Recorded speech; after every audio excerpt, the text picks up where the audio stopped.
হবে। তার মানে হলো কালামুল্লাহ শরীফের মধ্যে যত আয়াত আল্লাহ তাআলা বিধি বিধান দিয়েছেন, ওই প্রত্যেকটা বিধি বিধান সত্য, এটাকে অস্বীকার করার মতো কিছুই নাই, ঠিক কিনা? মুসলমান ভাইয়েরা, আমার কথাগুলো দিল দিয়ে বুঝবেন। এই পৃথিবীর মধ্যে আমরা আগমন করেছি, পৃথিবীতে আসার একমাত্র বড় উসিলা মাধ্যম হলো আমাদের পিতামাতা। পিতামাতা ব্যতীত পৃথিবীতে আসা সম্ভব নয়। একমাত্র আল্লাহ তাআলা ইবাদত করব, একমাত্র আল্লাহ তাআলা, এটা হকুল্লাহ। একটা হলো হকুল্লাহ, আল্লাহ তাআলার হক। আল্লাহ তাআলার হক হলো আল্লাহ তাআলার ইবাদত করা, আর কারো ইবাদত না করা। দ্বিতীয় নাম্বার হলো বান্দার হক, হকুল ইবাদ। এই পৃথিবীর মধ্যে যত হকুল ইবাদ আছে, তার সকলের মধ্যে সর্বপ্রথম যে প্রাধান্য পাবে, এটা হলো পিতামাতার হক। এই জন্য আল্লাহ তাআলা বলেন, ওয়াকাদা রাব্বুকা আল্লা তা'বুদু ইল্লা ইয়াহু ওয়া বিল ওয়ালিদাইনি ইহসানা। আল্লাহ রাব্বুল আলামিন বলেন, তোমার প্রভুর পক্ষ থেকে ফয়সালা হয়ে গিয়েছে, তোমরা আল্লাহ তাআলার ইবাদত ছাড়া কারো ইবাদত করবে না, এবং তোমাদের পিতামাতার সাথে সর্বদা সদ্ব্যবহার করবে। এক নাম্বার হলো তোমরা আল্লাহ তা'বুদু ইল্লাল্লাহ, আল্লাহর ইবাদত ছাড়া কারো ইবাদত করবা না। দুই নাম্বার হলো ওয়া বিল ওয়ালিদাইনি ইহসানা, পিতামাতার সাথে তোমরা সদ্ব্যবহার করবা। একই আয়াতের মধ্যে প্রথম আল্লাহ তাআলা হকুল্লাহ, আল্লাহ তাআলার হকের কথা বলেছেন প্রথম। দ্বিতীয়বার বলেছেন তোমরা তোমাদের পিতামাতার সাথে সদ্ব্যবহার করবা। দুই নাম্বার আল্লাহ তাআলা মায়ের হকের কথা বলেছেন, পিতার হকের কথা বলেছেন। আল্লাহ তাআলা বলছেন, আমার ইবাদত ছাড়া কারো ইবাদত করবে না, আর তোমরা তোমাদের পিতামাতার সাথে সর্বদা সদ্ব্যবহার করবা।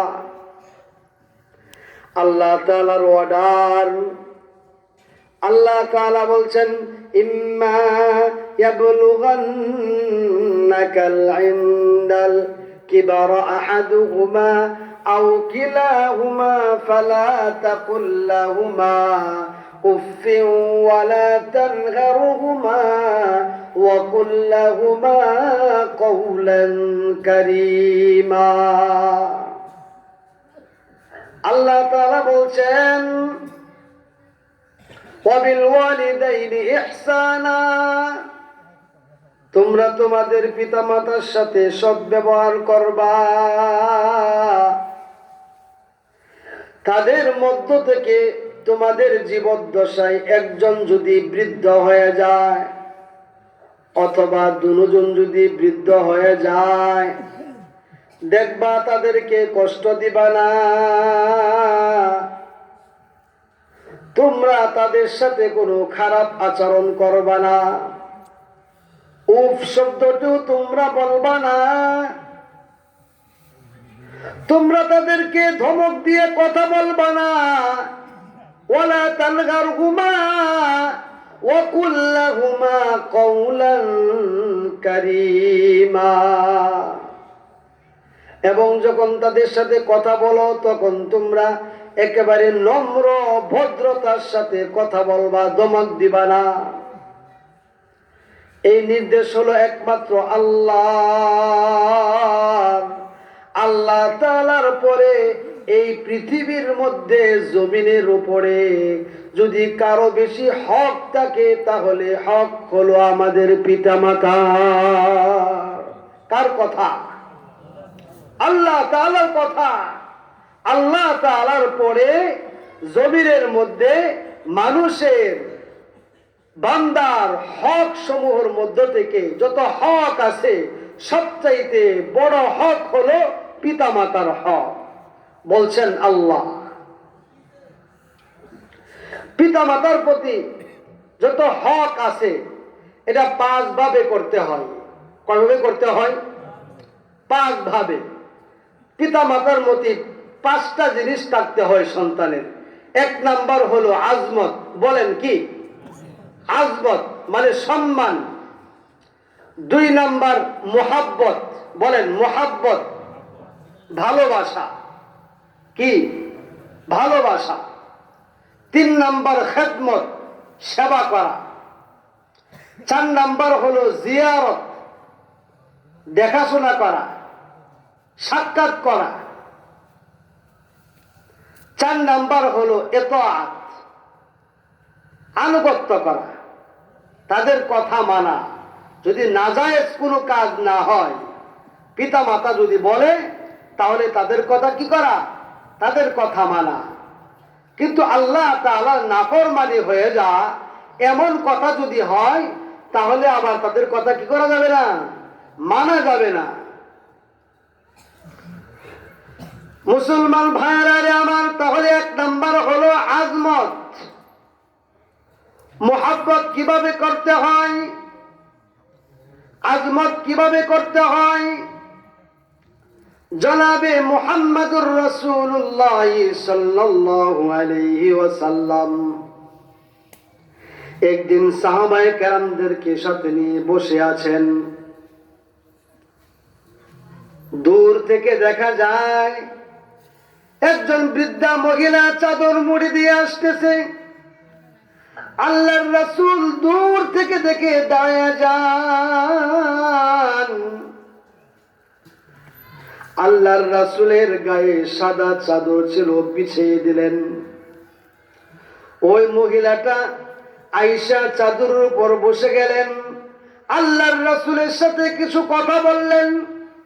কথা বলার পর ওই মহিলা আবার চলে যান।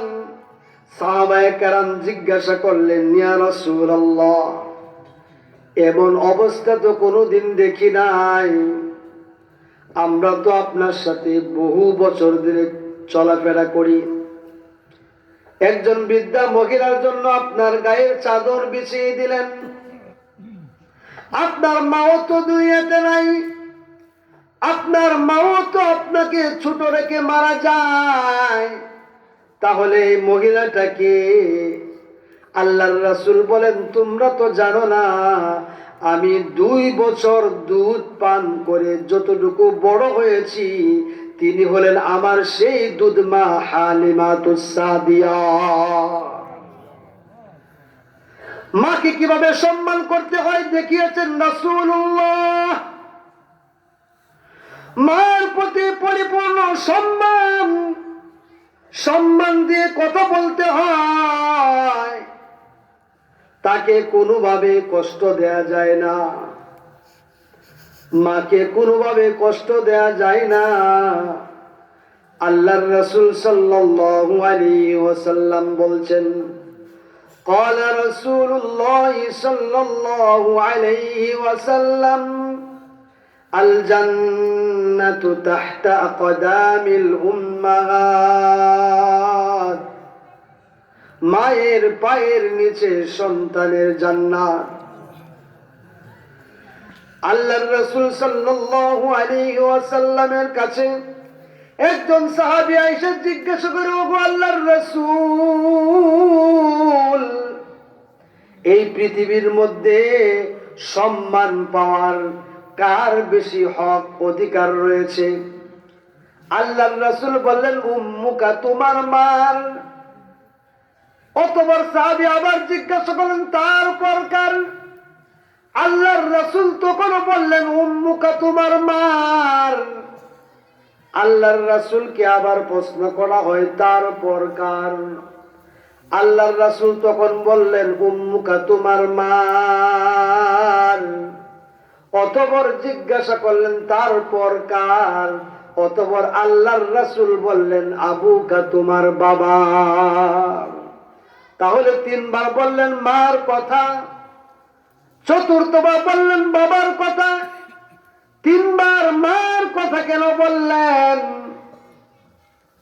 মার কেন বেশি হক রয়েছে? মুহতারাম হাজিরিন, রাসূলুল্লাহ সাল্লাল্লাহু আলাইহি ওয়াসাল্লামের কাছে আরেকজন সাহাবী عن عبد الله بن مسعود رضي الله تعالى عنه قال سألت النبي صلى الله عليه وسلم أي العمل أحب إلى الله عبد الله بن مسعود رضي الله تعالى عنه বলেন ওগো আল্লাহর রাসূল, আল্লাহ তাআলার কাছে সবচেয়ে পছন্দনীয় আমল কি?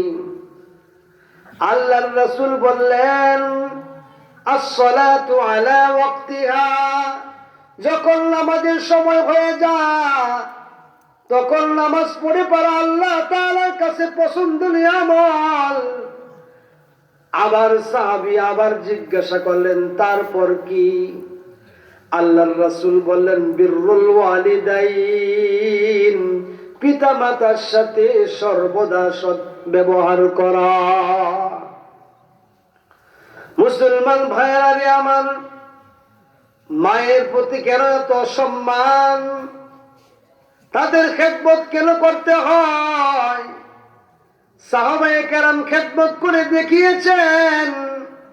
খেদমত যদি না করা হয়, ওই যে বনি ইসরাইলের এক ছেলে, এক এতিম বালক, বাচ্চা থাকা অবস্থায় তার বাপ খুব নেককার ছিলেন। বাচ্চারা এখন ছোট